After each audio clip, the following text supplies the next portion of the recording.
आऊज़ुबिल्लाहिमिनश्शैतानिर्रजीम बिस्मिल्लाहिर्रहमानिर्रहीम। शुरू करता हूँ अल्लाह के नाम से जो बहुत ही मेहरबान हमेशा रहम फरमाने वाला है। अस्सलामु अलैकुम। सैन फ्रांसिस्को से 2.5 किलोमीटर दूर समंदर के बीचों बीच एक जेल बनाई जाती है, जिसके बारे में कहा जाता है कि इसको तोड़ना नामुमकिन है और इसका शुमार दुनिया की खतरनाक तरीन जेलों में किया जाता है। और इस जेल के अंदर दुनिया के सबसे मशहूर क्रिमिनल्स को ही रखा जाता था। लेकिन फिर एक दिन कुछ ऐसा होता है कि इस जेल का सारा भरम टूट जाता है। उस दिन तारीख थी 12 जून 1962। नॉर्मल दिनों की तरह उस दिन भी इस जेल के गार्ड्स वहां पर मौजूद कैदियों की गिनती करते हैं, लेकिन हैरान कुन तौर पर उनमें से 3 कैदी गायब होते हैं। वहां के गार्ड्स ये देखकर परेशान थे कि ये एक ऐसी जेल है जिसमें अगर किसी कैदी को सिर्फ खुला भी खोल दिया जाए तब भी वो इस जेल से नहीं भाग सकता। हम जिस जेल की बात कर रहे हैं इस जेल का नाम है अल्काट्राज जेल। और यहाँ पर हैरानगी की बात तो ये है कि जेल ब्रेक करने के 10 घंटे तक किसी को भी उनके वहां से भागने की कोई खबर ना हुई। और अमेरिका की 3 बड़ी खुफिया एजेंसी जिनके अंदर FBI भी शामिल थी, वो तक इस मामले को हल ना कर सकी। और देखते ही देखते ये ना सिर्फ अमेरिका बल्कि पूरी दुनिया के अंदर अब तक की सबसे बिगेस्ट मिस्ट्री बन गई, क्योंकि ये जेल समंदर के बीचम बीच बनाया था। इसको चारों तरफ से ठंडा बर्फानी पानी लगता था और इतनी सख्त सिक्योरिटी होने के बावजूद आखिर इन लोगों ने वहां के गार्ड्स को कैसे चकमा दिया। देखते हैं ये सब कुछ आज की इस इंटरेस्टिंग वीडियो में। Welcome to our new video. Alcatraz नामी ये आइलैंड समंदर के बीचों बीच एक बहुत बड़े पत्थर पर बना हुआ है, जिसका रकबा 22 एकड़ है और इसी वजह से इसको दी रॉक भी कहा जाता है। वैसे तो इस पूरे के पूरे आइलैंड को चारों तरफ से समंदर ने घेरा हुआ है, लेकिन इसके बावजूद भी यहाँ पर 15 फीट ऊंची फेंस बनाई गई थी। यहाँ का वेदर सिक्योरिटी वगैरह देखते हुए 1934 में इसको फेडरल प्रिजन डिक्लेयर कर दिया गया।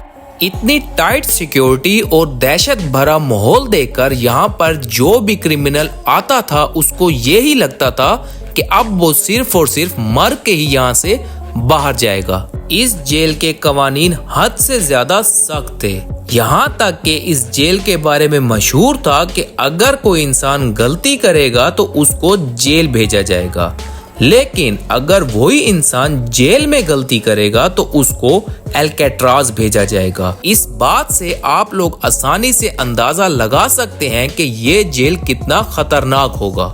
लेकिन इन 3 चालाक कैदियों ने वहां से भागकर अल्काट्राज का सारा भरम तोड़ दिया। इस मिस्ट्री के 4 मेन किरदार ये हैं, जिनके अंदर 2 तो सगे भाई थे जिनका नाम था क्लेरेंस एंगलिन और जॉन एंगलिन, जिनको बैंक रॉबरी की वजह से इस जेल में लाया गया था। और इसके साथ साथ फ्रैंक मॉरिस को भी बैंक रॉबरी की वजह से इस जेल में लाया गया था। और आखिरी और चौथे नंबर पे नाम आता है एलन वेस्ट का, जो कि इस जेल ब्रेक का मास्टरमाइंड था। एलन इससे पहले भी काफी जेलों को तोड़ने की कोशिश कर चुका है, जिसकी सजा के तौर पर इसको अल्काट्राज लाया गया था। क्योंकि एलन वेस्ट काफी मुद्दत से इस जेल में था, इसी वजह से उसको जेल का चप्पा चप्पा मालूम था। सबसे पहले इस जेल से भागने का आइडिया भी 1960 में एलन ने ही अपने इन साथियों को बताया था। एलन ने जेल में मौजूद ब्लॉक बी में एक लूप होल तलाश किया था और इसको ऐसा लगता था कि इसको इस्तेमाल करते हुए ये सारे दोस्त यहाँ से भाग जाएंगे। यहाँ सबसे बड़ा इशू ये था कि ये सारे लंच वगैरह में मुलाकात तो करते थे, लेकिन इनके सेल्स ब्लॉक बी में नहीं थे और ये सब के सब मुसलसल कोशिश करते रहे कि इनको किसी तरह ब्लॉक बी में सेल मिल जाए। बिलाखिर इनकी ये ख्वाहिश पूरी हो जाती है और किसी तरह इन सब को ब्लॉक बी में सेल मिल जाता है। यहाँ पर हैरानगी की बात यह है कि इन सब को ब्लॉक बी में सेल एक दूसरे के आसपास ही मिलता है। इस तरह ये चारों ब्लॉक बी में आने के बाद अपना पहला टारगेट कंप्लीट करते हैं और अगले 2 सालों तक ये चारों अपने अपने सेल्स के अंदर क्या खिचड़ी पकाते रहे, इसका किसी को भी कोई इल्म नहीं।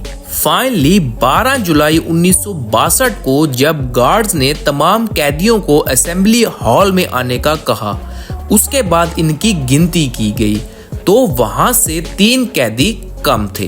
गार्ड्स परेशान हो जाते हैं और फौरन जाके सारे सेल्स की तलाशी करना शुरू कर देते हैं और बिल आखिर ब्लॉक बी में वो लोग देखते हैं कि एंगलन ब्रदर्स और उनके साथ साथ फ्रैंक मॉरिस अपने अपने बिस्तर पर लेटे हुए थे। गार्ड्स को ये बात अजीब लगी, लेकिन जब वो अंदर जाके उनको उठाने की कोशिश करते हैं तो वो हैरान रह जाते हैं। वहां पर उनके सिर्फ और सिर्फ डमी हेड्स पड़े हुए थे जिनको सोप और कंक्रीट के मिक्सचर से बनाया गया था। और ये सब देखने के बाद पूरे जेल स्टाफ के पैरों के नीचे से जमीन निकल गई। इतना सब कुछ होने के बावजूद भी वहां का जेल स्टाफ इतना कॉन्फिडेंट था कि यहाँ से कोई भी भाग नहीं सकता। इसी वजह से उन्होंने पूरे आइलैंड की तलाशी लेना शुरू कर दी, लेकिन उनको वहां कुछ न मिला। याद रहे कि वो चौथा इंसान एलन वेस्ट जो इस जेल ब्रेक का मास्टरमाइंड था, वो भागने वालों में शामिल नहीं था। इन्वेस्टिगेशन टीम के साथ साथ FBI को भी बुलवाया गया। जब इन कैदियों के सेल्स की प्रॉपर तलाशी ली गई तो पता चला कि ये तीनों अपने सेल में मौजूद छोटे वेंट को तोड़कर वहां से भागे हैं। जब दीवार के उस पार देखा गया तो वहां पर एक चीज ने सबको हैरान कर दिया। वहां पर 3 नहीं बल्कि 4 सेल्स के वेंट टूटे हुए थे। ये चौथा सेल एलन वेस्ट का था जो किसी वजह से भागने में नाकाम हो गया था। एलन वेस्ट अब तक ये समझ चुका था कि उसके पास अब बच निकलने का कोई चारा नहीं है। उसने इसी में भलाई जानी कि वो FBI और इन्वेस्टिगेशन टीम को सब कुछ सच सच बता दे। सबसे पहले एलन ने एतराफ किया कि सारा का सारा प्लान उसी का था। उन्होंने मिलकर ये डमी हेड बनाए थे और इस पर मौजूद बाल उन्होंने जेल के अंदर हेयर कट के दौरान चोरी किए थे। इन सारे सेल्स की बैक वॉल पे एक छोटा सा वेंट था जिसका साइज 5 बाय 9.5 इंच था। क्योंकि एलन काफी अरसे से इस जेल में था और यहाँ पर मेंटेनेंस का काम भी कर चुका था, इसी वजह से वो इन रूम्स के यानी कि इन सेल्स के अंदर मौजूद एक लूप होल ढूंढ चुका था और वो जानता था कि इन वेंट्स की दीवार सिर्फ और सिर्फ 6 इंच मोटी थी और वो ये भी बाखूबी जानता था कि इस सुराख को बआसानी बड़ा किया जा सकता है। इसी वजह से पिछले कुछ माह से वो लोग किचन में से लाए हुए चम्मच और कांटों की मदद से इस सुराख को मुसलसल बड़ा करते रहे। ये चारों कैदी अपने इस मिशन को सीक्रेट रखने के लिए अपने इन वेंट्स के आगे कोई ना कोई चीज रख देते थे ताकि किसी भी गार्ड को उनके ऊपर कोई शक ना हो। जेल के अंदर कैदियों की इंटरटेनमेंट के लिए एक म्यूजिकल और भी रखा गया था और ये लोग ज्यादातर इसी म्यूजिकल और की टाइमिंग में ही इस वेंट को बड़ा किया करते थे। ये सारे वेंट्स एक कॉरिडोर में निकलते थे जहां पर किसी भी किस्म की कोई सिक्योरिटी नहीं होती थी और इसी कॉरिडोर में मौजूद एक बड़ा सा पाइप इस ब्लॉक की छत पर जाता था। क्योंकि एल्केट्राज में प्रिजनर से मेंटेनेंस का काम भी करवाया जाता था और ये चारों इसी ब्लॉक की छत पर मेंटेनेंस का काम करने जाते थे और वो वहां पर जाने के बाद हर एक चीज को बारीकी के साथ देखते थे। इस बी ब्लॉक की छत से वो एक और पाइप को यूज करते हुए वहां से नीचे उतरे और फिर किसी तरह वहां से 15 फुट ऊंची फेंस को क्रॉस करके वहां से भाग निकले। इन सब ने अपनी तैयारी बिल्कुल मुकम्मल कर रखी थी क्योंकि वो जानते थे कि अगर किसी तरह वो जेल की 15 फीट फेंस को क्रॉस भी कर लेते हैं तो उनके सामने एक तूफानी समंदर होगा। इसी वजह से वो बहाने से मुख्तलिफ जगहों से रेन कोट को इकट्ठा करते रहे और बाहर निकलने के बाद उन्होंने इन रेन कोट को यूज करते हुए अपने लिए एक राफ्ट बनाई और इन्हीं रेन कोट्स को यूज करते हुए इन सब ने अपने लिए लाइफ जैकेट जैसी भी एक चीज बनाई थी। लेकिन FBI के लिए सबसे मेन सवाल एलन के लिए अभी भी यही था कि उसके वो तीनों साथी अब कहाँ होंगे।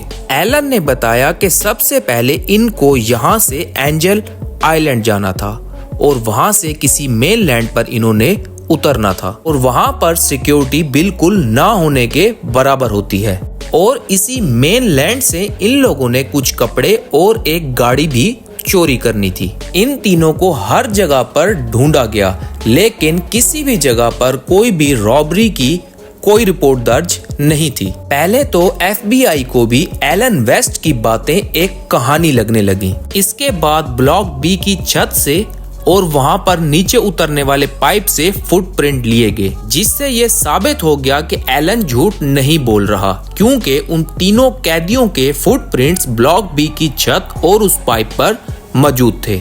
कुछ दिन लगातार दिन रात ढूंढने के बावजूद भी FBI, लोकल पुलिस और कोस्ट गार्ड को किसी भी किस्म का कोई भी क्लू ना मिला। अगले 4 दिनों के बाद कोस्ट गार्ड को एक लकड़ी का बना हुआ पैडल मिला, जो माना जाता है उसी राफ्ट में यूज किया गया था जो वो बनाकर भागे थे। इसके बाद रेन कोट से बने 2 बैग भी मिले, जिनके अंदर उन कैदियों की पर्सनल चीजें थी, जिनको देखने के बाद ये माना गया कि वो तीनों मेनलैंड पर पहुंचे ही नहीं, बल्कि समंदर की ऊंची लहरों में डूबकर मर गए हैं, क्योंकि एक बॉडी डूबने के बाद 2 से 3 दिनों के अंदर अंदर पानी के ऊपर तैरने लग जाती है। लेकिन अगले कई महीनों तक ऑपरेशन करने के बावजूद भी किसी भी किस्म की कोई डेड बॉडी नहीं मिलती।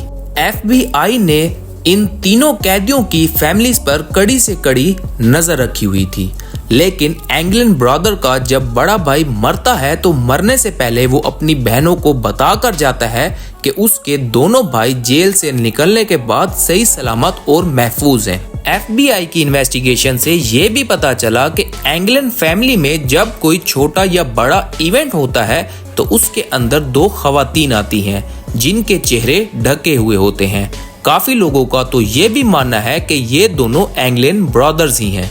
लेकिन जब से FBI को ये बात पता चली, उसके बाद उन दोनों खातून को दोबारा कभी नहीं देखा गया। इस जेल ब्रेक के अगले ही साल एल्केट्राज को हमेशा के लिए बंद कर दिया गया और 1979 में FBI ने तंग आकर इस केस को हमेशा के लिए खत्म कर दिया। लेकिन अभी भी US मार्शल सर्विस में इनका केस चल रहा है और ये केस तब तक चलता रहेगा जब तक ये प्रिजनर्स मिल नहीं जाते, इनकी डेड बॉडी नहीं मिल जाती या फिर ये लोग 99 साल की उम्र तक नहीं पहुंच जाते। और इस आइलैंड को आज एक नेशनल पार्क के अंदर बदल दिया गया है, जहां पर बहुत ज्यादा टूरिस्ट आते हैं और खास तौर पर वो ब्लॉक B में मौजूद इन 3 कैदियों के सेल्स को देखते हैं। उम्मीद करता हूँ आप लोगों को वीडियो पसंद आई होगी। अगर वीडियो पसंद आई हो तो चैनल को सब्सक्राइब कर दें। डाटा कलेक्शन में कमी पेशी हो सकती है, अल्लाह पाक कमी पेशी माफ करे। अब मैं इजाजत चाहूंगा, मिलते हैं इसी तरह की किसी और इन्फॉर्मेटिव वीडियो में। अल्लाह हाफिज।